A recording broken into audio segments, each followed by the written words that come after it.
अस्सलाम वालेकुम नाजरीन, करंट एनएन के साथ मैं हूं आपका होस्ट उमर नवाज। नाजरीन, चेयरमैन तहरीक इंसाफ इमरान खान ने बड़ा मुतालबा कर दिया हुकूमत से, अगर तोशाखाना आसिफ जरदारी नवाज शरीफ का नाम ज़ाहिर किया गया तो वो एक बड़ा इकदाम उठाने जा रहे हैं। इसके साथ साथ पाकिस्तान तहरीक इंसाफ ने अपने रहनुमा डॉक्टर शहबाज गिल से भी लातल्की का इजहार कर दिया। नाजरीन, आगे हम टॉपिक की तरफ बढ़ें, हमारा चैनल सब्सक्राइब करें ताकि आपको आने वाली हमारी हर वीडियो मिल सके। जी नाजरीन, पाकिस्तान तहरीक इंसाफ के चेयरमैन इमरान खान ने बड़ा मुतालबा कर दिया। उन्होंने कहा कि अगर मुस्लिम लीग नून और पाकिस्तान पीपल्स पार्टी के शरीक चेयरमैन आसिफ अली जरदारी, साबिक सदर आसिफ जरदारी ने जो अपने दौर में तहाइफ लिए हैं, अगर वो पब्लिक ना किए गए, अगर उनकी तफसीलात ना ज़ाहिर की गई तो वो फिर बड़ा इकदाम उठाएंगे। उन्होंने कहा कि अगर ये सिर्फ मेरे खिलाफ घेरा तंग करने की कोशिश की जा रही है, मुझे इन अच्छे हथकंडों से रोकने की कोशिश की जा रही है, लेकिन मैं इस तरह डरने वाला नहीं हूँ। मैं तो अवाम का बंदा हूँ, मैं अवाम की तरफ जाऊँगा, अवाम की अदालत से रिव्यू करूँगा और मैं अवाम से अपना मैंडेट वापस लेके आऊँगा। मेरे साथ जो इन्होंने किया है, मैं इनको चैन से नहीं बैठने दूंगा। बेशक वे मुझे नाइल करार दिलवा दें, लेकिन मैं इनका पीछा फिर भी छोड़ूंगा।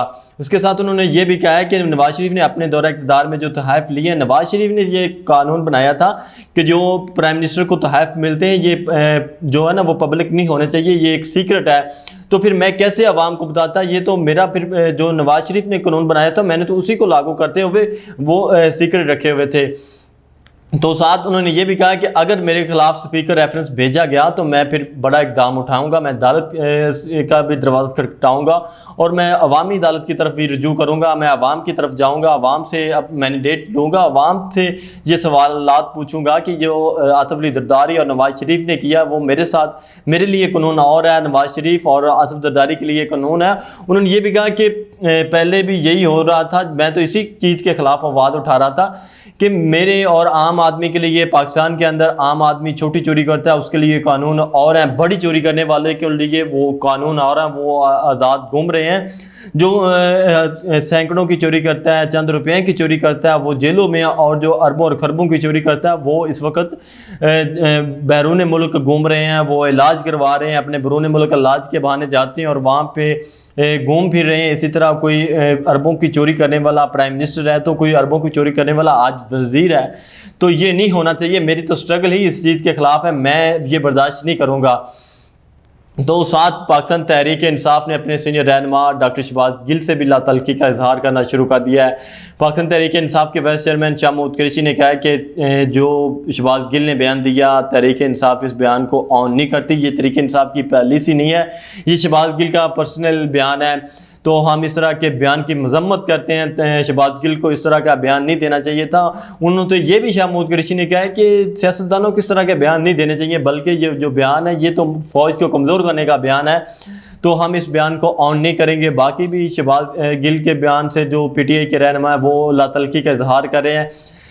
2 दिन से शहबाज गिल थाने में हैं, वो हवालात में हैं, लेकिन कोई PTI का रहनुमा उनका हाल पूछने नहीं गया कि शहबाज गिल किस हाल में हैं, उनको किस चीज़ की ज़रूरत है, वो कहीं उसको मेडिकल किसी चीज़ की ज़रूरत तो नहीं है, किसी ने उनका हाल तक नहीं पूछा। शहबाज गिल इस वक्त अकेले हैं। तो हमारे ज़रा ये भी कह रहे हैं कि शहबाज गिल ने भी वादा माफ़ गवाह बनने का जो है ना वो शुरू कर दिया, इस बात पे भी गौर कर दिया है कि अगर मेरे ख़िलाफ़ ये इसी तरह के बयानबाजी की जाएगी तहरीक इंसाफ की तरफ से तो मैं भी वादा माफ़ गवाह बनने के लिए तैयार हूँ। हमारे ज़राए दावा कर रहे हैं कि उन्होंने आला ओहदों के आला जो लोग हैं, हमारे बड़े जो लोग हैं, उनको ये पैगाम भी भिजवाया है कि अगर आप मुझे वादा माफ़ गवाह बनने की पेशकश करें तो मैं इसके ऊपर जो है ना वो गौर व फिक्र कर सकता हूँ। तो इसके साथ हुकूमत ने भी बड़ा कदम उठाते हुए जो महंगाई से परेशान आवाम है, जो पहले लोग 2 वक्त की रोटी को तरस रहे हैं, उनके ऊपर एक और महंगाई का बम गिराने की कोशिश शुरू कर दी है। हमारे ज़राए दावा कर रहे हैं कि आइंदा हफ्ते में असम्बली में मिनी बजट पेश किया जाएगा। मिनी बजट पेश करने के बाद उसको मंजूर करवाया जाएगा।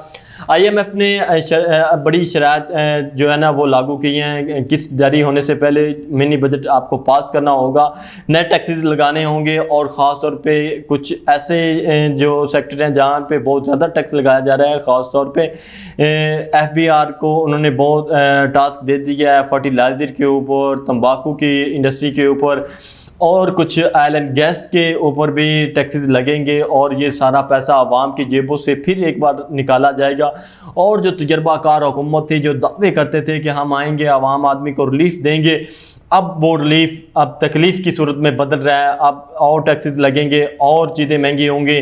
पहले ही बिजली, गैस और पेट्रोल की शक्ल में हुकूमत ने बड़े बड़े अवाम को महंगाई दे के बहुत कुछ अवाम को निचोड़ लिया गया है। आम आदमी तो इस वक्त 2 वक्त की रोटी से परेशान है।